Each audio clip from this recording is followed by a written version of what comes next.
Hello दोस्तों, स्वागत है आपका हमारे चैनल यूपी एग्ज़ाम क्विज़र में।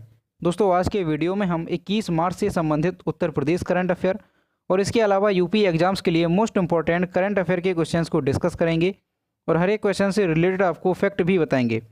और वीडियो के अंत में हम आपसे एक क्वेश्चन भी पूछेंगे जिसका जवाब आपको कमेंट बॉक्स में देना है। और अगर आपको इसकी PDF डाउनलोड करनी है तो आप हमारे टेलीग्राम ग्रुप से इसकी PDF डाउनलोड कर सकते हैं। टेलीग्राम ग्रुप की लिंक आपको वीडियो के डिस्क्रिप्शन में मिल जाएगी। और दोस्तों, ये जो Uttar Pradesh daily current affair का वीडियो है ये यूपी के सभी कॉम्पिटिटिव एग्जाम्स के लिए मोस्ट इंपॉर्टेंट है। तो अगर आप उत्तर प्रदेश की किसी भी एग्जाम्स की तैयारी कर रहे हैं तो Uttar Pradesh daily current affair का वीडियो रेगुलर जरूर देखें। तो चलिए आज का वीडियो शुरू करते हैं। पहला क्वेश्चन है, हाल ही में शुरू हुई ग्राम उजाला योजना के तहत उत्तर प्रदेश के किस जिले में LED बल्ब वितरित किए जाएंगे? ऑप्शन नंबर ए है वाराणसी, बी है कानपुर, सी है लखनऊ और डी है गोरखपुर। तो इसका जो करेक्ट आंसर है वो है ऑप्शन नंबर ए, वाराणसी। केंद्रीय राज्य ऊर्जा मंत्री RK सिंह ने हाल ही में ग्राम उजाला नामक कार्यक्रम का शुभारंभ 19 मार्च को किया है। वर्चुअल समारोह के जरिए इस कार्यक्रम को बिहार के आरा से शुरू किया गया। इस योजना को फिलहाल देश के 5 जिलों के गांवों में लागू किया जा रहा है। अब दोस्तों, जो हमारे देश के 5 जिलों में इसे लागू किया जाएगा तो वो 5 जिले कौन कौन से हैं? तो आरा जो कि बिहार में पड़ता है, वाराणसी जो कि उत्तर प्रदेश में पड़ता है, और विजयवाड़ा जो कि आंध्र प्रदेश में है, और नागपुर जो कि महाराष्ट्र में है, और पश्चिम गुजरात के गांवों में 1.5 करोड़ LED बल्ब वितरित किए जाएंगे। ग्राम उजाला योजना के तहत ग्रामीणों को 7 वाट और 12 वाट के बल्ब मिलेंगे जिसकी गारंटी 3 वर्षों की होगी। अब दोस्तों, ये क्वेश्चन मोस्ट इंपॉर्टेंट है, ये आपको अच्छे से याद रखना है कि केंद्रीय राज्य ऊर्जा मंत्री RK सिंह ने ग्राम उजाला नामक कार्यक्रम का शुभारंभ किया है।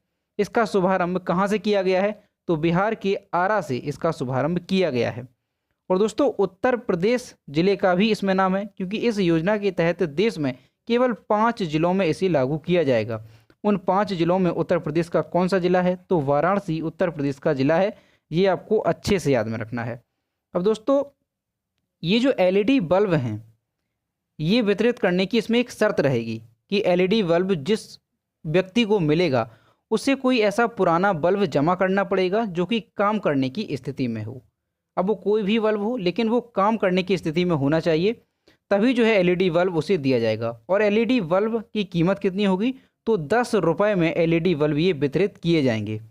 और दोस्तों, एक परिवार में अधिकतम 5 LED बल्ब ही ले सकता है। कितने? तो एक परिवार केवल 5 LED बल्ब इसे ले सकता है। और दोस्तों, भारत में अगर 30 करोड़ बल्बों को LED बल्बों में बदल दिया जाए तो प्रति वर्ष भारत में लगभग 40,743 मिलियन किलोवाट ऊर्जा की बचत होगी। तो ये एक फैक्ट बताया गया है कि अगर भारत में 30 करोड़ बल्बों को LED में बदल दिया जाए तो लगभग 40,743 मिलियन किलोवाट ऊर्जा की बचत होगी। तो इस योजना को शुरू किया गया है इसी उद्देश्य के जरिए कि ज़्यादा से ज़्यादा भारत में जो बल्ब हैं उनको LED में बदला जाए। अगला क्वेश्चन है, हाल ही में उत्तर प्रदेश के किस रेलवे स्टेशन का नाम बदला जाएगा? ऑप्शन नंबर ए है कानपुर रेलवे स्टेशन, बी है झांसी रेलवे स्टेशन, सी है बनारस रेलवे स्टेशन और डी है आगरा रेलवे स्टेशन। तो इसका जो करेक्ट आंसर है वो है option number B, Jhansi railway station. हाल ही में उत्तर प्रदेश के झांसी रेलवे स्टेशन का नाम बदलने की तैयारी है। झांसी रेलवे स्टेशन का अब नाम बदलकर क्या रखा जाएगा? तो वीरांगना लक्ष्मीबाई रेलवे स्टेशन इसका नाम रखा जाएगा। और दोस्तों, अभी हाल ही में उत्तर प्रदेश सरकार ने दांदूपुर रेलवे स्टेशन का नाम बदला है और उसका नाम क्या रखा गया है? तो माँ बाराही देवी धाम उस रेलवे स्टेशन का नाम रखा गया है।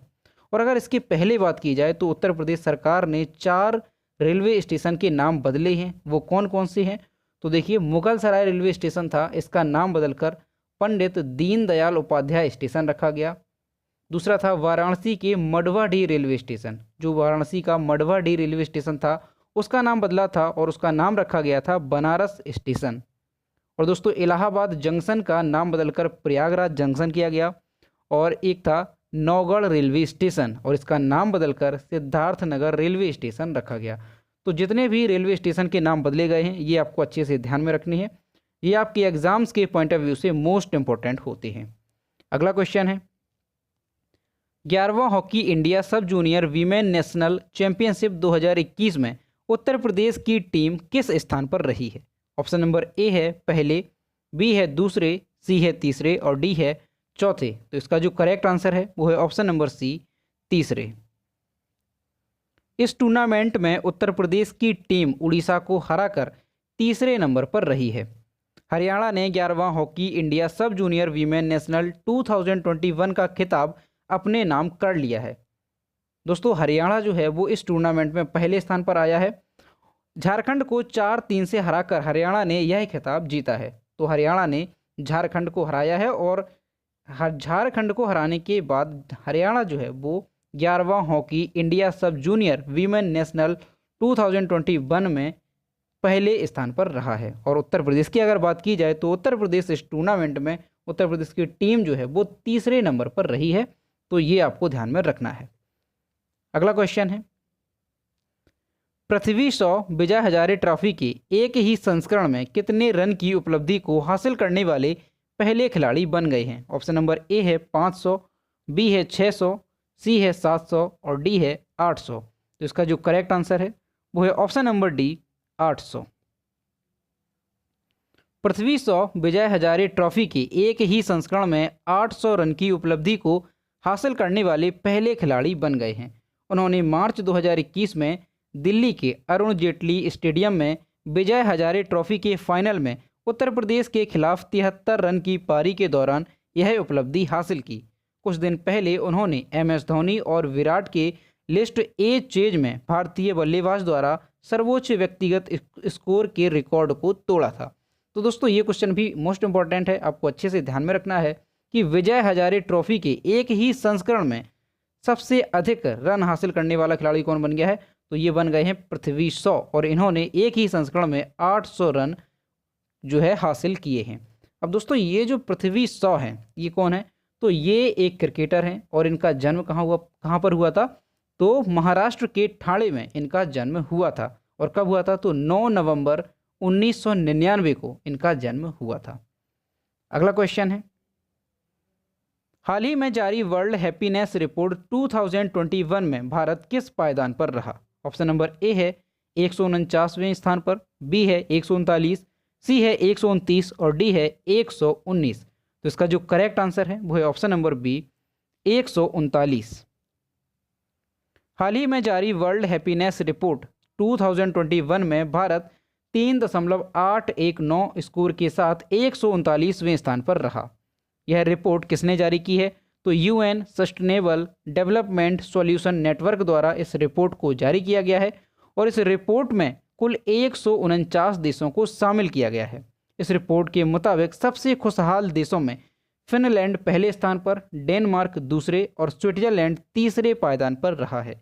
अगर अंत में देखा जाए कि इस लिस्ट में सबसे निचले पायदान पर कौन सा देश रहा है तो अफगानिस्तान सबसे अंत में यानी कि 149वें पायदान पर रहा है। तो दोस्तों ये क्वेश्चन आपका मोस्ट इंपॉर्टेंट है, ये आपको अच्छे से याद में रखना है कि अभी हाल ही में वर्ल्ड हैप्पीनेस रिपोर्ट 2021 जो है जारी की गई है और इसमें भारत कौन से स्थान पर रहा है? तो भारत 139वें स्थान पर रहा है और इसमें जो टॉप पर कंट्री रही है वो कौन सा देश है?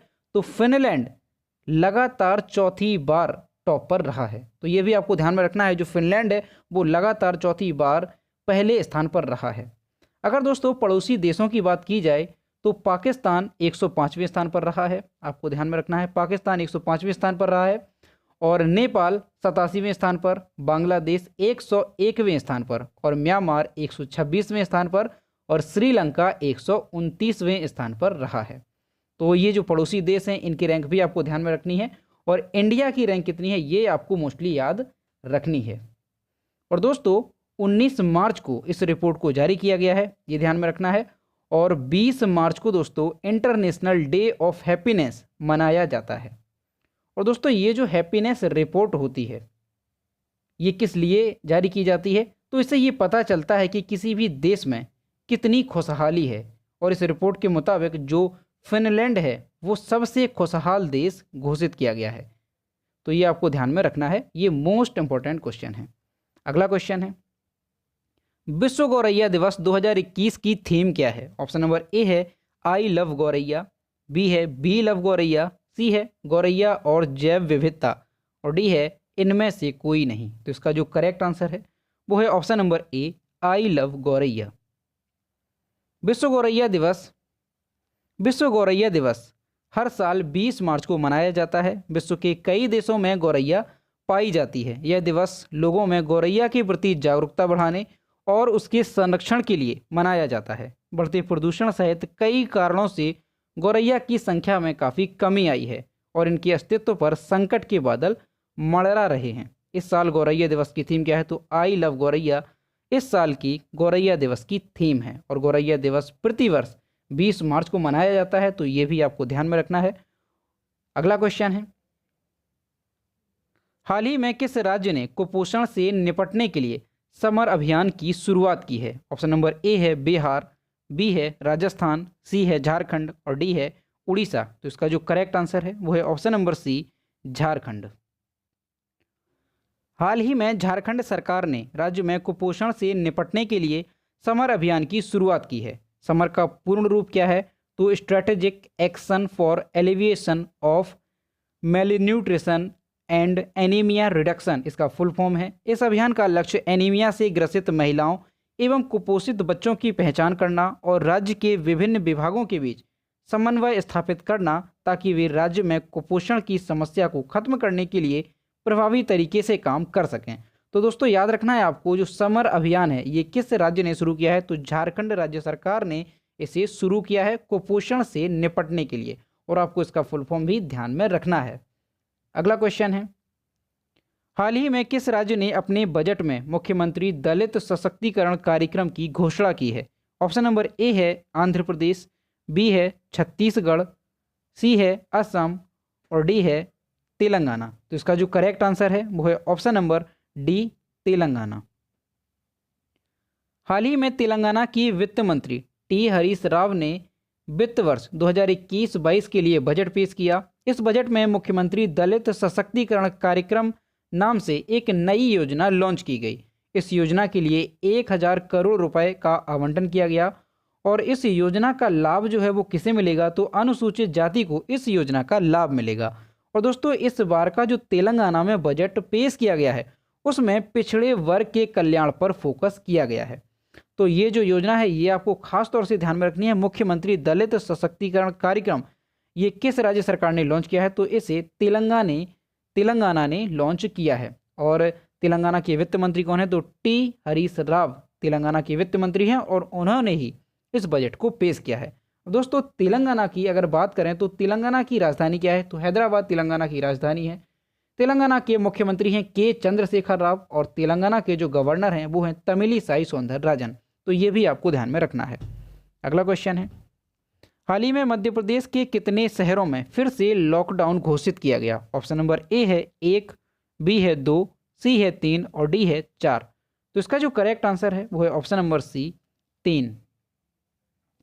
मध्य प्रदेश सरकार ने राज्य के 3 बड़े शहरों भोपाल, इंदौर और जबलपुर में रविवार 21 मार्च को लॉकडाउन लगाने का फैसला लिया है। साथ ही निर्णय लिया गया है कि इन तीनों शहरों में 31 मार्च तक सभी स्कूल कॉलेज बंद रहेंगे। राज्य सरकार की तरफ से जारी आदेश के अनुसार भोपाल, इंदौर और जबलपुर में अगले आदेश तक हर रविवार को लॉकडाउन रहेगा। तो दोस्तों ये आपको ध्यान में रखना है कि मध्य प्रदेश ने जो है फिर से लॉकडाउन घोषित किया है। और ऐसा क्यों किया गया है? तो आपको बता दें कि कोरोना के मामले जो है वो देश में फिर से देखने को मिल रहे हैं और मध्य प्रदेश में काफ़ी ज़्यादा मात्रा में कोरोना के केसेस मिल रहे हैं। तो इसी वजह से मध्य प्रदेश सरकार ने मध्य प्रदेश के 3 बड़े शहरों कौन कौन से हैं? भोपाल, जबलपुर और इंदौर, इन तीनों शहरों में फिर से लॉकडाउन घोषित किया है। दोस्तों मध्य प्रदेश की अगर बात करें तो मध्य प्रदेश के जो मुख्यमंत्री हैं वो कौन है? तो शिवराज सिंह चौहान मध्य प्रदेश के मुख्यमंत्री हैं और वहाँ के जो गवर्नर हैं वो हैं आनंदीबेन पटेल और मध्य प्रदेश की राजधानी है भोपाल।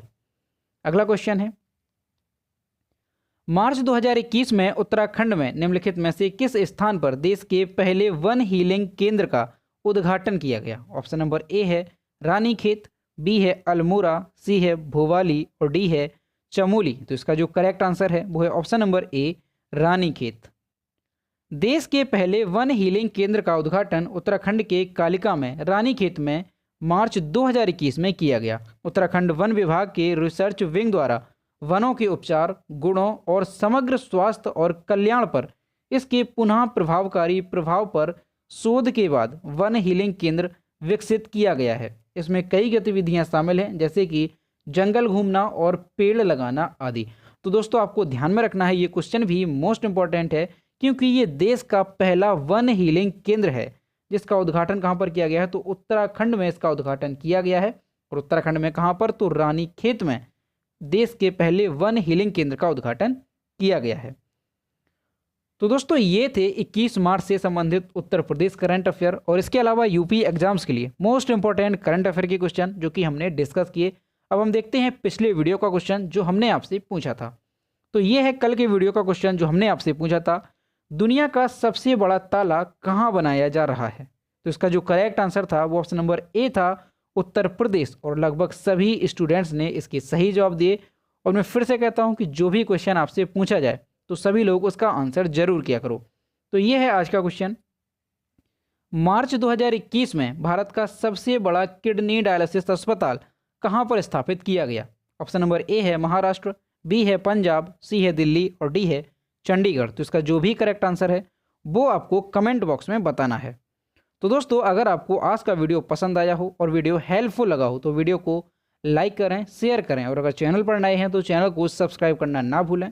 साथ ही बेल आइकन को भी प्रेस करें ताकि टाइम टू टाइम नोटिफिकेशन आप तक पहुंचता रहे। तो मिलते हैं नेक्स्ट वीडियो में। Thank you.